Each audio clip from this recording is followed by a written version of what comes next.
പ്രസവശേഷം അമ്മമാർ എത്ര ദിവസം വരെയാണ് മലർന്ന് വടി പോലെ നീണ്ടു നിവർന്ന് കാലൊക്കെ അടുപ്പിച്ച് വെച്ച് കിടക്കേണ്ടത് എന്നും എപ്പോൾ മുതൽ സൈഡിലേക്കൊക്കെ കിടന്നു തുടങ്ങാം എന്നുള്ളത് പല അമ്മമാരുമുള്ള ഡൗട്ടാണ്. ഇന്നത്തെ വീഡിയോയിൽ ഇതിനെക്കുറിച്ച് ഡിസ്കസ് ചെയ്യാം നമുക്ക്. ഞാൻ ഡോക്ടർ റിസ. എൻ്റെ ചാനൽ ആദ്യമായിട്ട് കാണുന്നവരാണെങ്കിൽ സബ്സ്ക്രൈബ് ചെയ്യാൻ മറക്കരുത്. അപ്പോൾ നമുക്ക് വീഡിയോയിലേക്ക് അടക്കാം.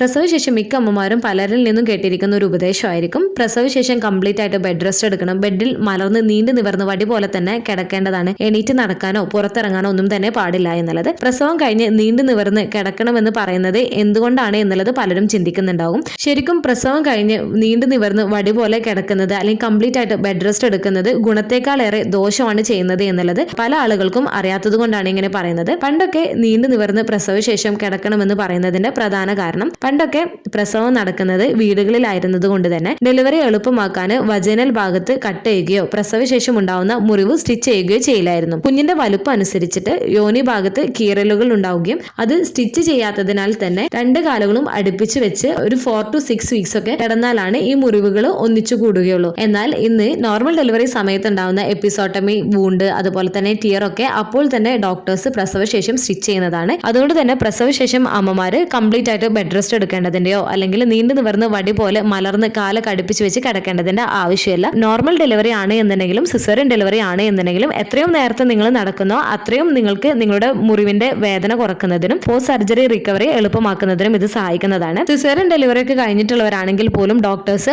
6 മണിക്കൂറിന് ശേഷം ഡോക്ടേഴ്സ് പേഷ്യൻസിനെ കൊണ്ട് നടത്തിക്കാറുണ്ട്. ഇങ്ങനെ നിങ്ങൾ എത്രത്തോളം നടക്കുന്നോ അതിനനുസരിച്ചിട്ട് ഒരു മുറിവിന്റെ വേദനയൊക്കെ കുറയാൻ ഇത് സഹായിക്കുന്നതാണ്. നിങ്ങൾ നടക്കാണ്ടൊക്കെ ഇരിക്കുകയാണ് എന്നുണ്ടെങ്കിൽ നിങ്ങൾ പിന്നീട് നടക്കുന്ന സമയത്ത് നിങ്ങൾക്ക് കൂടുതൽ വേദന ഉണ്ടാക്കുകയും ചെയ്യുന്നതാണ്. ഇനി പലരും ചോദിക്കുന്ന ഒരു കാര്യമാണ്, ഇനിയിപ്പോ കംപ്ലീറ്റ് ആയിട്ട് ബെഡ് റെസ്റ്റ് എടുക്കുക അല്ലെങ്കിൽ നീണ്ടു നിവർന്ന് വടി പോലെ കിടക്കുന്നത് കൊണ്ട് എന്തെങ്കിലും ദോഷമുണ്ടോ എന്നുള്ളത്. പ്രസവശേഷം നിങ്ങൾ നീണ്ടു നിവർന്ന് കിടക്കുന്നത് അല്ലെങ്കിൽ കംപ്ലീറ്റ് ആയിട്ട് ബെഡ് റെസ്റ്റ് എടുക്കുന്നത് ദോഷം തന്നെയാണ് ഗുണത്തെക്കാളേറെ ചെയ്യുന്നത്. കാരണം പ്രഗ്നൻസി പോസ്റ്റ് ഡെലിവറി ടൈമിൽ ഹൈപ്പർ കൊയാഗുലബിൾ സ്റ്റേജ് ആണ്. അതായത് രക്തം കട്ടപിടിക്കുന്ന അവസ്ഥ. ഡെലിവറി ടൈമിൽ ബ്ലീഡിങ് തടയാനുള്ള നാച്ചുറൽ ആയിട്ടുള്ള ഒരു മെക്കാനിസം ആണ്. അതുകൊണ്ട് തന്നെ പ്രസവശേഷം നിങ്ങൾ കംപ്ലീറ്റ് ആയിട്ട് ബെഡ് റെസ്റ്റ് എടുക്കുന്നത്, ബോഡിയിൽ മൂവ്മെന്റ്സ് ഒന്നും ഇല്ലാണ്ട് ഇരിക്കുന്നത്, കൂടുതൽ നേരം നിങ്ങൾ നീണ്ടു നിവർന്ന് വടി പോലെ കിടക്കുന്നതൊക്കെ, പ്രത്യേകിച്ച് പ്രഗ്നൻസി ടൈമിൽ BP, ഷുഗർ, ഒരുപാട് തടിയൊക്കെ ഉള്ള ആളാണെന്നുണ്ടെങ്കിൽ മസിൽസിനിടയിൽ വീനസ് ബ്ലഡ് സർക്കുലേഷൻ കുറയാനും കാലിലേക്കും ഹൃദയത്തിലേക്കുമുള്ള രക്തക്കൊയൽ ബ്ലോക്ക് വന്ന് മേജർ ആയിട്ടുള്ള പ്രോബ്ലംസ് ഉണ്ടാവാനുമുള്ള സാധ്യതയുണ്ട്.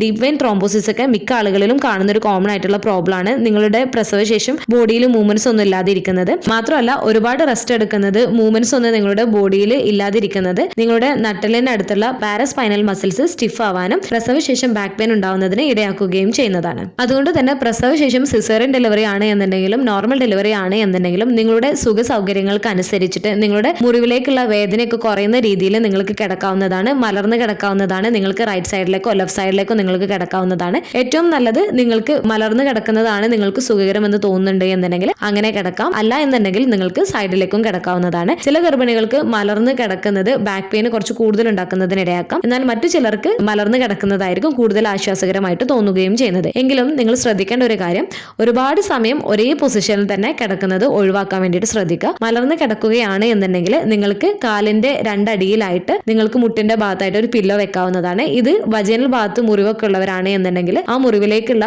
പ്രഷറൊക്കെ ഒന്ന് കുറക്കുന്നതിനും അതുപോലെ തന്നെ സിസേറിയൻ സ്റ്റിച്ചിലേക്കുള്ള പ്രഷറൊക്കെ ഒന്ന് കുറക്കുന്നതിന് സഹായിക്കുന്നതാണ്. അതുപോലെ സൈഡിലേക്കൊക്കെ കിടക്കുകയാണ് എന്നുണ്ടെങ്കിൽ നിങ്ങൾക്ക് കാലുകളുടെ രണ്ടിന്റെ ഇടയിലായിട്ട് ചെറിയ അധികം കട്ടിയില്ലാത്ത രീതിയിലുള്ള പില്ലോസ് നിങ്ങൾക്ക് വെക്കാവുന്നതാണ്. ഇതും നിങ്ങളുടെ വജനൽ ഭാഗത്തേക്കുള്ള മുറിവിലേക്കൊക്കെയുള്ള പ്രഷറൊക്കെ കുറക്കുന്നതിനും വേദനയൊക്കെ ഒന്ന് കുറക്കുന്നതിന് സഹായിക്കുകയും ചെയ്യുന്നതാണ്. മാക്സിമം നിങ്ങൾ വജനൽ ഭാഗത്ത് എപ്പിസോട്ടമി സ്റ്റിച്ച് ഒക്കെ ഉള്ളവരാണ് എന്നുണ്ടെങ്കിൽ കാലുകൾ ആദ്യ ആഴ്ചകളിലൊക്കെ കൂടുതൽ വൈഡാക്കി വെക്കാതിരിക്കുന്നതാണ് നല്ലത്. ചില ആളുകളുടെ അശ്രദ്ധ കുറവുകൊണ്ട് ചില കേസുകളിൽ ഈ ഒരു സ്റ്റിച്ചൊക്കെ പൊട്ടി പോകുന്നതിന് ഇടയാവാറുണ്ട്. ഇങ്ങനെ വന്നു കഴിഞ്ഞാൽ വീണ്ടും നമുക്ക് ആ ഒരു ഭാഗത്ത് സ്റ്റിച്ച് ചെയ്യേണ്ടതായിട്ടും വന്നേക്കാം. പിന്നെ പെട്ടെന്നുള്ള മൂവ്മെന്റ്സ് ഒക്കെ അവോയ്ഡ് ചെയ്യുന്നതിന് വേണ്ടിയിട്ട് ശ്രദ്ധിക്കുക. ബെഡിലേക്ക് ഇരിക്കുമ്പോഴും ബെഡിൽ നിന്നും എണീക്കുമ്പോഴൊക്കെ പതിയെ വേണം എല്ലാം ചെയ്യുന്നതിന് വേണ്ടിയിട്ട്. സിസേറിയൻ ഡെലിവറി ഒക്കെ കഴിഞ്ഞിട്ടുള്ളവരാണ് എന്നുണ്ടെങ്കിൽ തുടക്കത്തിൽ ബെഡിൽ നിന്ന് എണീക്കുന്നതിനും നിങ്ങൾക്ക് നടക്കുന്നതിനൊക്കെ ചിലപ്പോൾ മറ്റുള്ളവരുടെ സഹായം ആവശ്യമായി വന്നേക്കാം. അതുപോലെ നോർമൽ ഡെലിവറി ആണ് എന്നുണ്ടെങ്കിലും എപ്പിസോട്ടമി, വൂണ്ടൊക്കെ ചില ആളുകൾക്ക് നല്ല പെയിൻ ഉണ്ടാക്കുന്നതാണ്. ഇങ്ങനെയുള്ള കേസുകളിലും തുടക്കത്തിൽ അവർക്ക് ഇരിക്കുന്നതിലൊക്കെ ചെറിയൊരു ബുദ്ധിമുട്ടൊക്കെ കാണാം.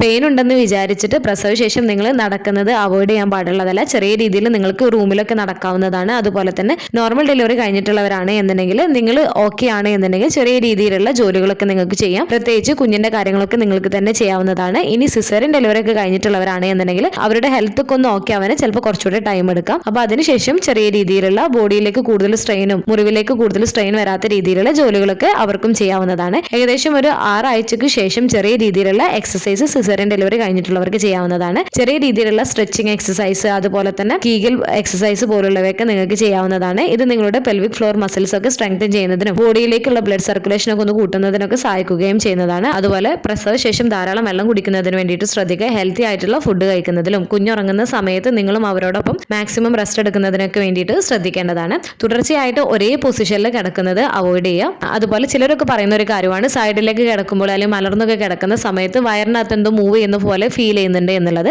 ആദ്യത്തെ 6 ആഴ്ചകളിൽ യൂട്രസ് ചുരുങ്ങുന്നതാണ്. അതോടൊപ്പം തന്നെ നിങ്ങളുടെ ഓർഗൻസ് എല്ലാം പഴയ പൊസിഷനിലേക്ക് വരുന്നത് കൊണ്ടും നിങ്ങൾക്ക് ഈ ഒരു അസ്വസ്ഥത അല്ലെങ്കിൽ ഈ ഒരു ബുദ്ധിമുട്ട് പോലെ തോന്നുന്നതൊക്കെ നോർമലാണ്. അതുപോലെ തന്നെ ചില ആളുകൾക്ക് ചെറിയ രീതിയിലുള്ള വയറുവേദനയും ഉണ്ടാവാറുണ്ട് യൂട്രസ് ചുരുങ്ങുന്നത് കൊണ്ട്. അതുകൊണ്ട് തന്നെ പ്രസവശേഷം ഓരോ സ്ത്രീയിലും ഉണ്ടാവുന്ന ബുദ്ധിമുട്ടുകളും ലക്ഷണങ്ങളൊക്കെ വ്യത്യാസം വരാം. പ്രസവശേഷം ഓരോ സ്ത്രീയുടെയും ശാരീരിക വീണ്ടെടുക്കൽ വ്യത്യാസപ്പെടുന്നതാണ്. അവരുടെ സുഖം പ്രാപിക്കുന്നതിലും വ്യത്യാസപ്പെടുന്നതാണ്. നിങ്ങളുടെ ശരീരം ഓക്കെ ആണ് എന്ന് തോന്നുവാണ് എന്നുണ്ടെങ്കിൽ ചെറിയ രീതിയിലൊക്കെ ജോലികൾ നിങ്ങൾക്ക് ചെയ്തു തുടങ്ങാവുന്നതാണ്. ഒന്നുകൂടെ പറയാം, പ്രസവശേഷം കംപ്ലീറ്റ് ആയിട്ട് ബെഡ് റെസ്റ്റ് എടുക്കാൻ പാടുള്ളതല്ല. പല ബുദ്ധിമുട്ടുകളും ഇത് കാരണം ഉണ്ടാക്കുന്നതാണ്. നീണ്ടു നിവർന്ന് കിടക്കേണ്ടതിന്റെ ആവശ്യമല്ല. മലർന്ന് നിങ്ങൾക്ക് സുഖകരമെന്ന് തോന്നുന്ന രീതിയിൽ മുറിവിലേക്കൊക്കെ ഉള്ള വേദന കുറക്കുന്ന രീതിയിൽ മലർന്നോ സൈഡിലേക്കൊക്കെ നിങ്ങൾക്ക് കിടക്കാവുന്നതാണ്. അതുപോലെ തന്നെ ചെറിയ രീതിയിലുള്ള സേഫ് ആയിട്ടുള്ള എക്സസൈസ് ചെയ്യാവുന്നതാണ്. ചെറിയ രീതിയിലുള്ള ജോലികളും നിങ്ങൾക്ക് ചെയ്തു തുടങ്ങാവുന്നതാണ്. അതുപോലെ നിർബന്ധമായിട്ടും ശ്രദ്ധിക്കേണ്ട മറ്റൊരു കാര്യമാണ്, നിങ്ങളുടെ ഹെൽത്ത് കണ്ടീഷനെ കുറിച്ച് നിങ്ങളുടെ ഡോക്ടർക്കാണ് വ്യക്തമായിട്ടുള്ള രീതിയിൽ അറിയുന്നത്. അതുകൊണ്ട് തന്നെ ഡോക്ടർ പ്രത്യേകം നിങ്ങളുടെ നടക്കുന്ന കാര്യം, ബ്രസ്റ്റിന്റെ കാര്യം, കിടക്കുന്ന പൊസിഷനൊക്കെ പ്രത്യേകം എന്തെങ്കിലും എടുത്ത് പറഞ്ഞിട്ടുണ്ട് എന്നുണ്ടെങ്കിൽ അതുപോലെ ചെയ്യുന്നതിന് വേണ്ടിയിട്ട് നിങ്ങൾ ശ്രദ്ധിക്കേണ്ടതാണ്. ഈ ഒരു വീഡിയോ നിങ്ങൾക്ക് യൂസ്ഫുൾ ആയിട്ട് തോന്നിയിട്ടുണ്ടെങ്കിൽ മറ്റുള്ളവർക്കും കൂടെ ഷെയർ ചെയ്ത് കൊടുക്കുക. എന്തെങ്കിലും ഡൗട്ടുകൾ ഉണ്ടെങ്കിൽ കമന്റ് ആയിട്ട് ചോദിക്കാവുന്നതാണ്. അടുത്തൊരു വീഡിയോയിൽ കാണുന്നത് വരെ ബൈ.